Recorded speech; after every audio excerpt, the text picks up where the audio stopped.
नोंजोंथ' सासे लोगो थायोना थायो मुनिका ओमफ्राय बेखौ नोङो बेलेगाव दोनहरनानै नों सासे दोनाखै सेंग्राखौ लानानै आं दोनथ'दो बुंखादों आदा गावहानो बुंदों आङो बोरैबा मोनदों ओंखायनो थांसै होननानै बुंबाय लक्ष्मी जी ला बुरीबात मुनगोन ना আমার মধ্যে নিকাই পুমানে আপনার নাই वैसे हुआ ना अपने किबा कापड़ पिंदे लोग ऑफिसर बोला नंगौ तो आदा आं इदि ऑफिसर खालामा कापड़ पिंदे ऑफिसर बोला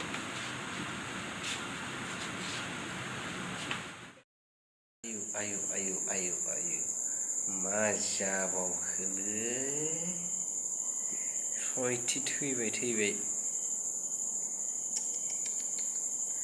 लासिं सिंनि बाथ्रा खालौ बिलु मोनलाङो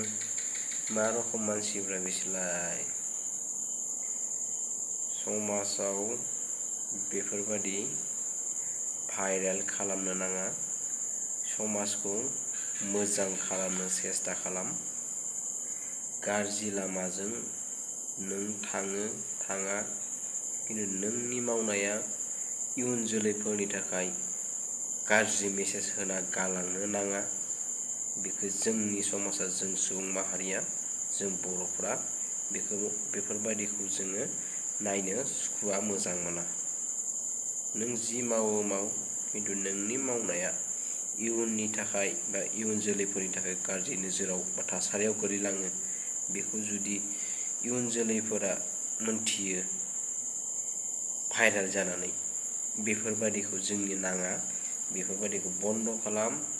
आरो सोर हारसाजों थाङो बांगालजों थाङो जंगालजों थाङो खिन्थु रावजोंबो हमजानाङा